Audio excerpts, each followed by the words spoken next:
under mixed martial arts rules.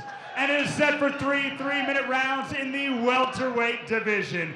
Introducing first, fighting out of the short line, Buick and GMC red corner. Please welcome Elias Egozi.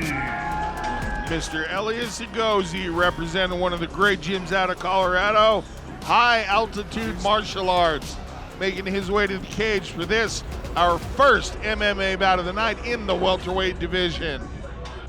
Yeah, 170 pounds, man. That means you're going to see some banging and some carrying on in that cage.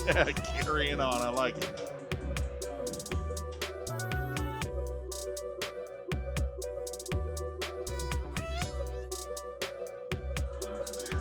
Well, that fight didn't get you warmed up for MMA action. I don't know what would. No kidding.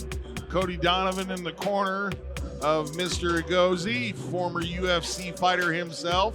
Always good to have that level of experience backing you as you enter the cage. You think that can calm you down a little bit? Oh, for sure. And Egozi wearing the Crow Cop style trunks for some of the old school fans out there. Got the checkerboard pattern going on.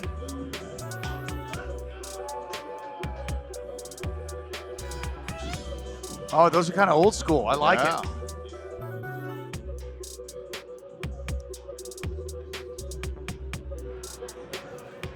And his opponent, fighting out of the Fowler Chevrolet blue corner, please welcome Chris Sturgeon. Mr. Sturgeon making his way to the cage. We get to see him again. And, you know, JR, we talked about this in the pre-show. And, you know, you see regional fights around the country. These fighters that want to get to the next level, what I was impressed with, all 10 fights, all 20 fighters, all underweight. That's fantastic. That's so good to read that and know that these guys have the dedication. And we talk about the great gyms in Colorado, Wyoming, throughout the Rocky Mountain region, and it just speaks to the level of people that are coaching some of these young athletes and helping them learn as they're coming along, because that weight cut is no easy process for anybody. So to have the right backing, somebody like a Cody Donovan in your corner, it's so important. Check out the tail of the tape here. Mr. Egozi comes into Elder at 32 versus 27 against Sturgeon.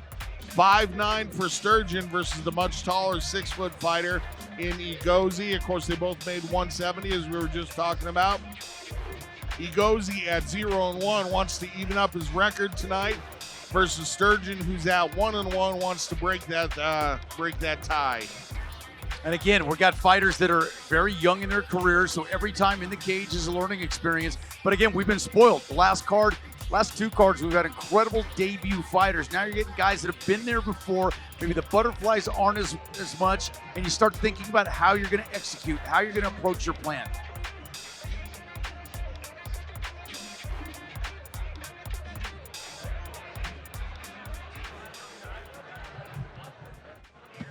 Ladies and gentlemen, this welterweight MMA bout is brought to you by Brandon Dodge on Broadway. Let's meet our fighters.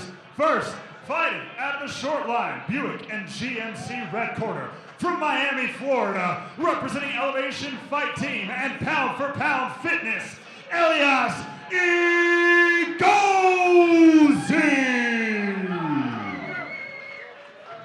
And his opponent, fighting out of the Fowler Chevrolet blue corner, from Fort Morgan, Colorado, representing Fort Morgan Gladiators, Chris Sturgeon. You think the Surgeon would be a good nickname? I like it. All right, guys, you're addressed. Same rules in the back. Any questions out of the blue? Any out of the red? If you're going to touch them, do it now. Let's bang. Again, Egozi, as JR put it, kind of some old school. Got the checker pants, maybe a little bit of Tennessee Volunteer in him. He's from Miami, FLA. That's how you say Miami, Florida, FLA. And Chris, the Surgeon Sturgeon. I don't know if that's his nickname, but I like it. And away we go. It's punchy, kicky, chokey time. Little MMA action. Now it's the 4-ounce gloves, so we'll see what kind of damage we see here as we start without the leg kicks and they start grappling. Egozi, nice job with his footwork, being evasive against the head kick. 3 3-minute rounds here. Egozi scoring low. 170-pound division. You talked about it on their walk out to the cage. A lot of power to be able to be put on display here. Both fighters wasting little time finding what that range is, mixing up, where's that jab at? Where can I land that kick? And a little interesting in this fight that the range is different for each fighter because Sturgeon does have that height advantage. Sturgeon misses with that left leg kick. He continues to pressure forward. Sturgeon, or excuse me, Egozi trying to show the switch kick footwork there. Sturgeon not having any of it. Sturgeon able to back Egozi against the cage, and Egozi wants to answer immediately. Yeah, Egozi did a great job there, kind of repositioning the fight. Egozi goes in, or Sturgeon that is, tried for that takedown. Now he gets his leg caught. Oh, and he takes a hard right. And some big hammer fist there after that hard right. That got his attention. Yeah, that basically took him off his feet with that right hand. So let's see if Egozi able to settle into side control here. He's really not coming around to the side. He's letting Sturgeon get his knees back into play and create some separation there. Sturgeon did a good job not taking any punishment while in that, and did Egozi do what he needed to do to take advantage of the position. That's the other part of it. There's the hammer fists. Good work by Sturgeon getting back to his feet, able to push Egozi off. He's got a good chin because he took a big shot, JR. That he did, and kept his wits about him. Oh, spinning back fist, just off balance. Had a little bit on it as far as contact. I think Egozi had something to do with him being off balance as well. Big leg kick to the midsection. Yeah, switch kick again for Egozi. And then came back with the left as well. Corner of Sturgeon asking him to tighten it up a little bit. Don't get sloppy. And Sturgeon not really disguising his shots in any way. No, and then he took a big blasted shot. him with that knee. Oh, that really took a lot out of him. That's it. And I think that's a good stoppage. He sort of crumbled from that knee. It was just a beautiful shot by Egozi. Just sort of took everything out of Sturgeon.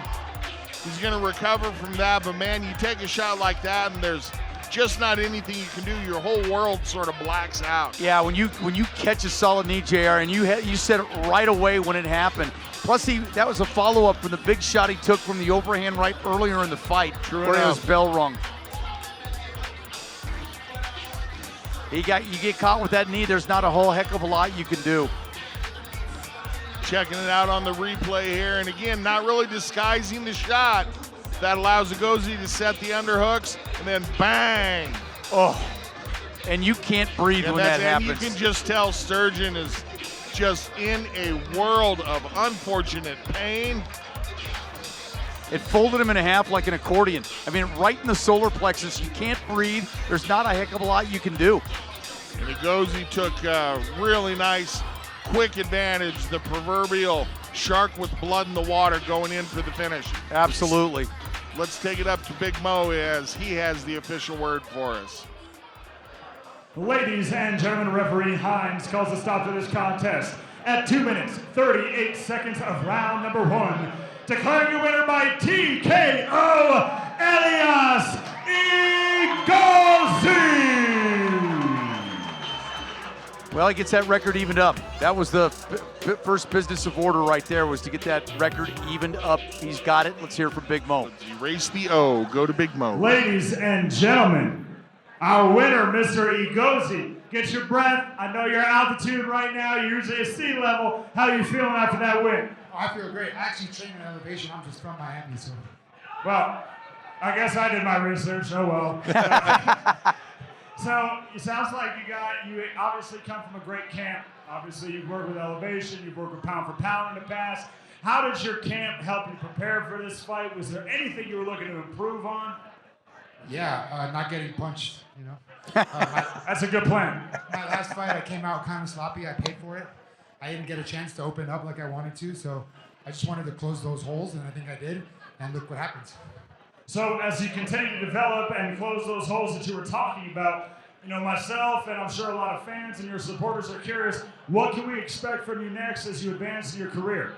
Explosive violence. Explosive violence every time I come out. Good answer. Well, I know I speak on behalf of all the Cheyenne fans here. We love some explosive violence, so we're excited to see that. Ladies and gentlemen, one more time for your winner, Mr. Elias Egozi. All right, it is time for our first break of the evening. Let's take a look at the replay before we take that break, JR, and show you where things happen. And that knee was just nasty. It really was. What we're watching here is the Egozi getting a read on things, and he mentioned in his post-fight interview talking about not getting hit as much. And you can see here that that's a skill set that he's been implementing specifically, and he did a nice job in this fight of not taking much damage. And I think one of the points that you made, which was right on the money, was when you're telegraphing your shots and you're coming in low, that opens up the knee where you can execute that knee when somebody's coming in. That's what he got caught doing right into the solar plexus. Yes, sir.